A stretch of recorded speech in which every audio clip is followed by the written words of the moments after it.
Mi invitado dice que muchos en la iglesia están viviendo bajo un cielo parcialmente cerrado. Él sabe cómo cancelaste para conseguir el Lifetime Achievement Award de Israel, porque tú eres un cristiano gentil. Me gustaría decir, Sid, es que comencé a enamorarme de Israel y enamorarme de las personas judías, enamorarme de las raíces judías en la Biblia. No porque sea judío, sino porque mi Salvador es judío.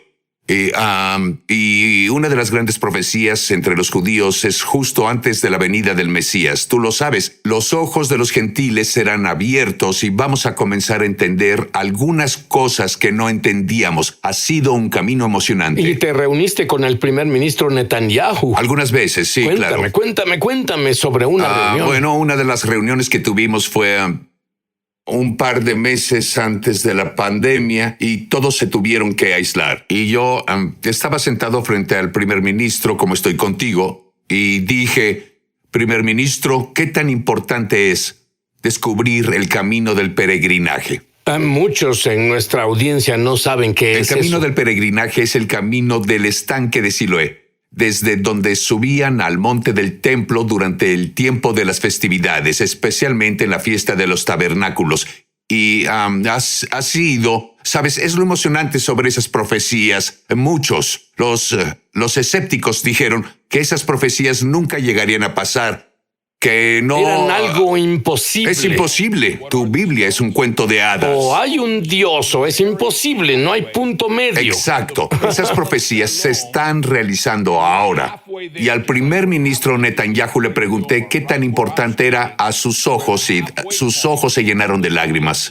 Y dijo, él dijo, mis ancestros judíos y cristianos anduvieron por ese camino. Y él dijo, este descubrimiento nos dice que un día pronto todos vamos a caminar por ese camino juntos para adorar al Mesías en el monte del templo. Y ahí es donde... No estamos lejos de eso, judíos y cristianos. Estamos ahí.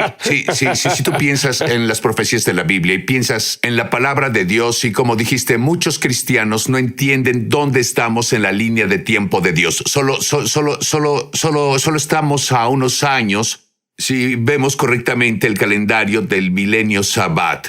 Y es cuando el Mesías establecerá su dominio y su reino. Nadie sabe exactamente cuándo vendrá el Mesías. Pero si leen tu libro y ven esto, pues tú los llamas las profecías vivas. ¿Por qué las llamas las profecías vivas? Porque no son algo que pasó. No son algo que va a pasar. Son algo que son 7 profecías en cuanto a la iglesia, Israel, en cuanto a tu audiencia y la profecía de la Biblia. Sé que llegaremos a esto, pero hace un par de años algo pasó en nuestra familia donde necesitábamos un milagro.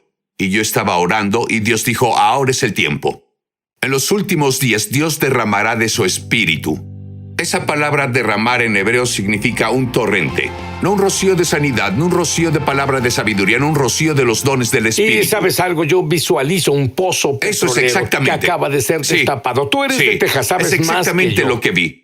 Y de pronto, ¡boom!, esa tapa sale y nada lo parará. Y eso necesitamos lo sobrenatural para escoltar la venida del Mesías. Necesitamos la confirmación de la palabra de Dios, con señales y maravillas y milagros. Y cuando eso pasa, y de eso se trata esto es el Moedim. Este es el tiempo señalado, Sid, para que Dios le confirme al mundo que la palabra de Dios es real. Jesús es el Mesías y Él va a confirmarlo con señales, maravillas y milagros. Ahora, tú has llegado muy lejos, por cierto, Larry, porque te entrevisté hace muchos años y conozco tu historia.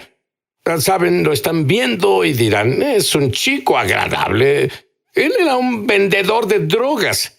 Él era un adicto sin esperanza. Y por cierto, no pasaste por el programa de 12 Pasos con Jesús, pasaste por, como él dice, un programa de un solo paso. Sí, tenía un rancho en Colombia, Sudamérica. Contrabandeaba cocaína a los Estados Unidos. Me inyectaba 2 tipos de droga, cocaína y heroína.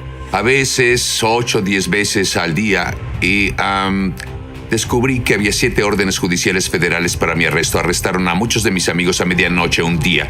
Entramos a La Habana, en Missouri, y nos fuimos a Arizona. Me encanta contarles a las personas que huí de los largos brazos de la ley a los brazos fuertes del Señor. Y estaba sentado ahí, tenía el cabello hasta aquí, usaba pendientes antes de que estuvieran de moda. Estoy todo tatuado y estaba sentado. ¡Qué desastre! Era un desastre. Fue cuando mi madre le dijo a mi esposa Tiz el año pasado. Ella dijo, nunca creímos que veríamos a Larry vivo de nuevo. Porque hay un dicho en las calles, Sid, una vez drogadicto, siempre drogadicto. Pero hay un dicho en la palabra de Dios, si el Hijo los libera, serán libres de verdad.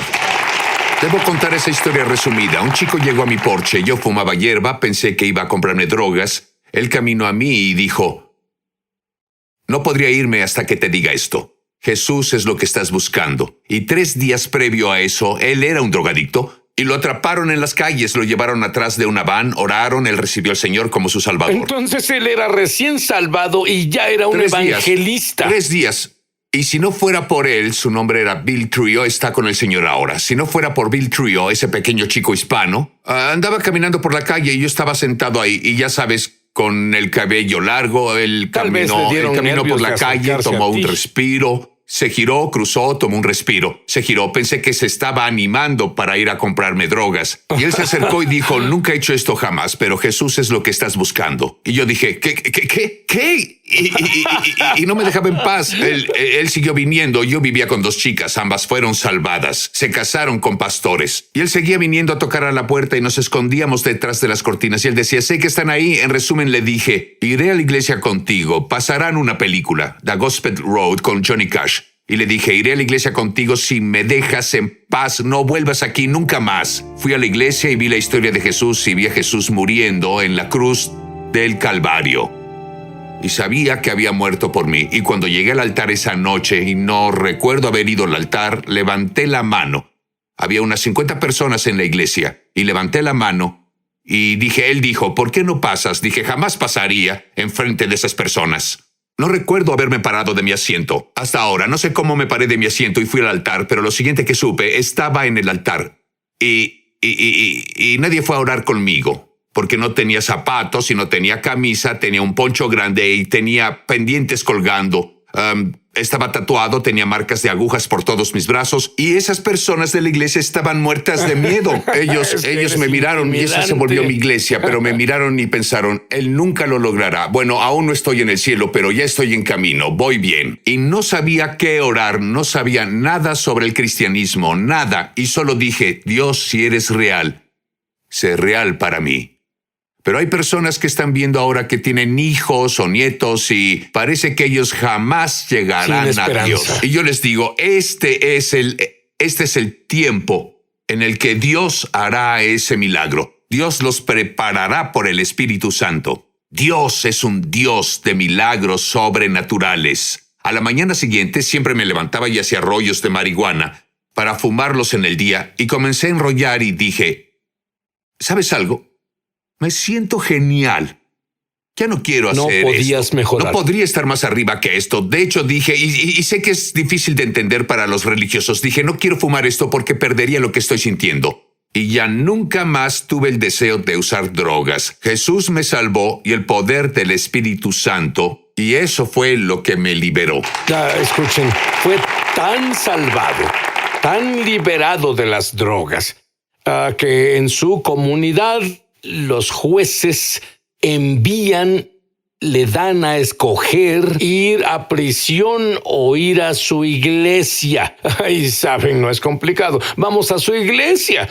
¿Por qué envían a los drogadictos contigo? Bueno, salimos, Tiz y yo fuimos a pastorear como pioneros de nuestra primera iglesia en Santa Fe, Nuevo México. Y lo creas o no, el primer edificio que construimos se llamaba Henry's Liquor and Meat Market. Y era una licorería y carnicería que estaba cerrada, donde se juntaban pandillas. Los primeros chicos, las primeras personas que ganamos para el Señor eran drogadictos que vivían bajo el puente cruzando la calle. Y en 3 años vimos a 6,000 adolescentes entregarles sus vidas al Señor y ser bautizados en el Espíritu Santo. Y el periódico hizo una historia sobre nuestros chicos, de dónde estaban y lo que pasaba. Y los jueces en el área de Albuquerque, Santa Fe, toda el área, comenzaron a llamarme y recuerdo que un juez me dijo esto: oímos que tu programa es el único programa que funciona.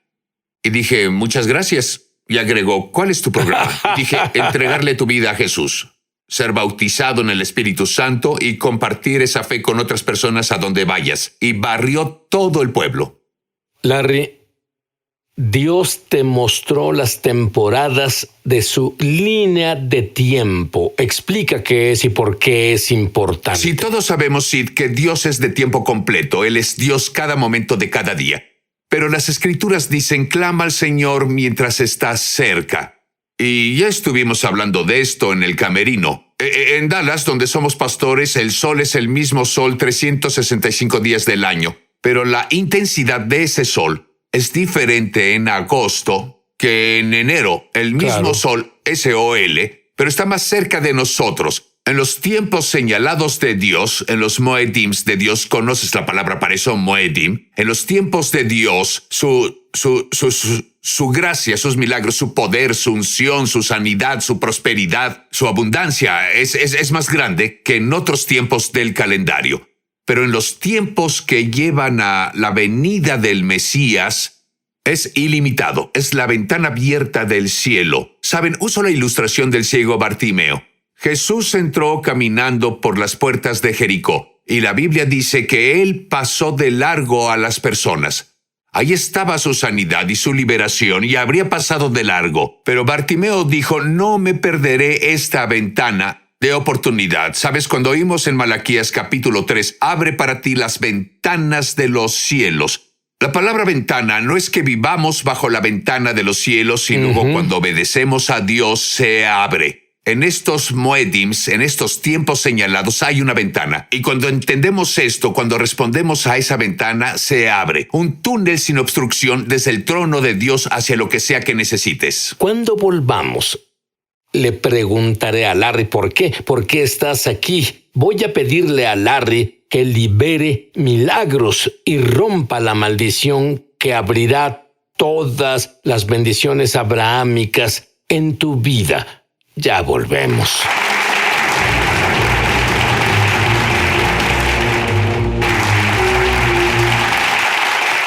Larry, tú enseñas tal vez una de las preguntas más importantes en la Biblia. Sí. ¿Cuál es? Bueno, Jesús iba caminando con sus discípulos, y él iba caminando y giró y dijo, ¿quién dicen los hombres que soy? Y claro, sabemos lo que Pedro dijo. Algunos dicen esto, algunos aquello. Pero luego Jesús hizo la pregunta más importante. Dijo, ¿quién dices tú que soy? Y la respuesta de Pedro fue, eres el Cristo. Lo que tú y yo entendemos, pero muchos tal vez no entienden, es que Jesús es un judío hablando con otro judío, haciendo una pregunta judía y obteniendo una respuesta judía. Cuando él dijo, ¿quién dices que soy? Casi puedes ver a Pedro diciendo, ahora lo entiendo.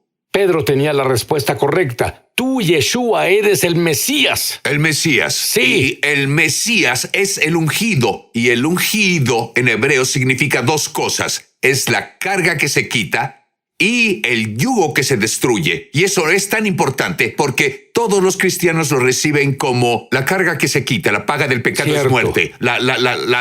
Recibí a Jesucristo como mi Señor y Salvador. Él quitó mis pecados, pero Él también destruye el yugo. Cuando ves a Jesús en Yom Kippur, el día de Yom Kippur, y puse esto en el libro para que las personas lo entiendan, en Yom Kippur ellos no le llevaban un sacrificio al sumo sacerdote, llevaban dos. Un sacrificio era la sangre derramada para que los pecados se rompieran, que fueran quitados.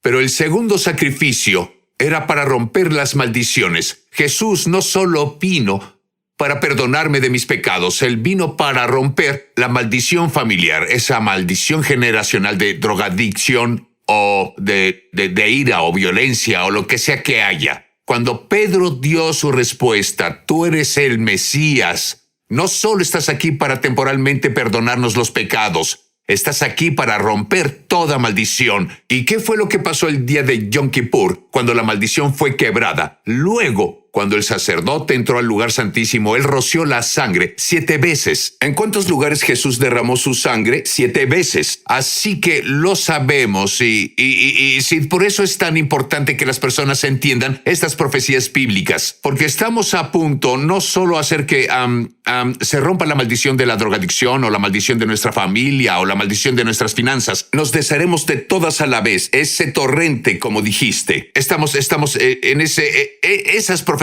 bíblicas nos están gritando. Estamos en ese tiempo ahora. No hay nada que no pueda hacer y que no haré. Tu libro nuevo. Sí. Las 7, me gustan esas 7 profecías vivas. ¿Por qué las llamaste vivas? Porque están pasando justo ahora.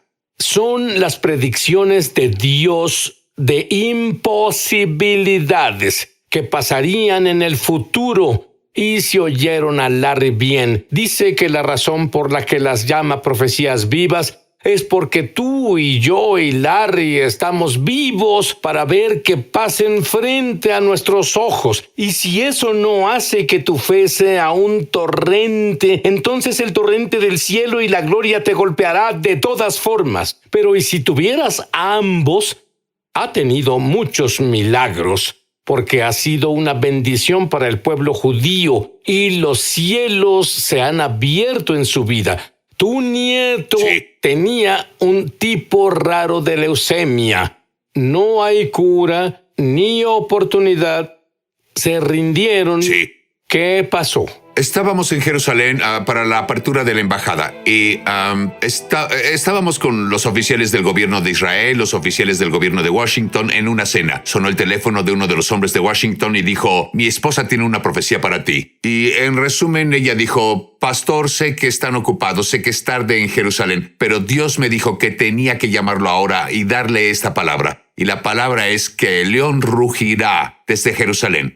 Y dije: ¿qué significa eso para ti? Y ella dijo: no lo sé, pero Dios dijo que tenía que decirle ahora. Y creemos que el león en Jerusalén está rugiendo y colgamos el teléfono. Eso pensaría yo. Sí, y 2 minutos luego mi hijo llamó. Nuestro nieto, que tenía 7 meses, se llama León, y llamó para decir: papá, ¿podrían orar? Vamos al hospital. León no se siente bien, algo anda mal. Cuando volvimos a Estados Unidos, habían hecho estudios. Los encontré en el hospital para niños. Estábamos en el cuarto, entraron los doctores, las enfermeras, el capellán, y dijeron: León tiene una forma muy rara de leucemia. Tiempo después nos dijeron que jamás habían tenido un niño que se recuperara de este tipo de leucemia. No. Y de inmediato comenzamos a orar. Teníamos amigos en todo el mundo cristiano, teníamos judíos y rabinos en todo el mundo orando al Dios de Abraham, Isaac y Jacob para el milagro de León. 3 semanas después nos llamaron y dijeron: escuchen, hicimos las pruebas de esto 20 o 30 veces antes de llamarlos. Llamamos a los 5 o 6 mejores doctores de cáncer de niños en el mundo.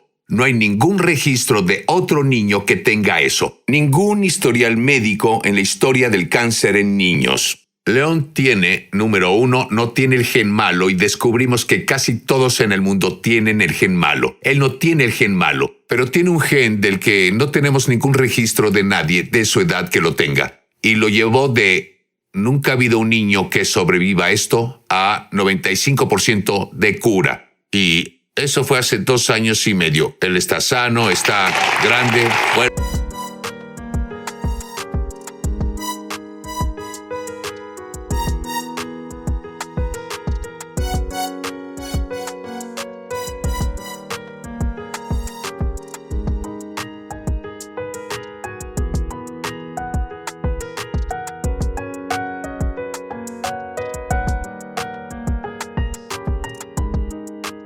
Feliz, él es, y comenzaron a llamarlo el gen de Dios y el gen del león, y hablamos ¿realmente lo llamaron? El doctor lo llamó así. Estaban en el hospital llamándolo el gen del león, el gen de Dios. ¿Podemos hacer pruebas? Había una chica ahí, una chica judía, quien era enfermera, y ella se conmovió tanto con esto que iba a hacer su primer viaje a Lilla, a Israel, y llevó el nombre de León al Muro de los Lamentos y oró ahí. Y ella dijo: cuando estaba orando por León y vi el milagro que Dios hizo en León y yo estaba en el Muro de los Lamentos, dijo, invité de nuevo a Dios a mi vida. Lo que Dios hizo por mí, lo hará por ti. Ese milagro, podemos decirle a cualquiera que lo que sea que enfrente, no importa que enfrente, sé que Dios puede hacer algo que nadie ha hecho. Quiero que ores. Vaya, tu fe es súper alta. Amén. Quiero que Larry ore por milagros y si hay algo de antisemitismo que hayas cometido en alguna manera, método o forma, o un ancestro que ha cometido en cierta manera, método o forma, Larry va a romperlo porque nuestro Mesías se volvió maldición para que no tengas que llevar ningún castigo de las maldiciones. ¡Tan maravilloso! Larry, ora. Padre, dijiste que lo que atemos en la tierra está atado en el cielo. Venimos en el nombre de Jesús. Atamos todo espíritu de enfermedad. Atamos todo espíritu de adicción. Atamos todo espíritu del enemigo que ataca a tus hijos de cualquier forma. Y liberamos por la sangre de Jesús en los 7 lugares que Jesús derramó su sangre. Liberamos sanidad, libertad y liberación.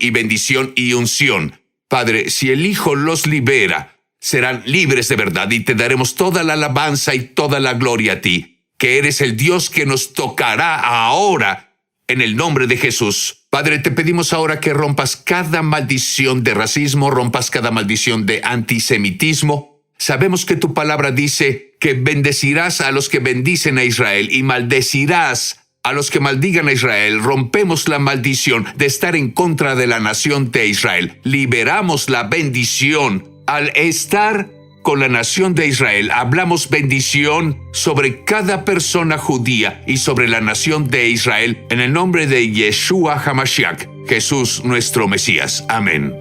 Amén.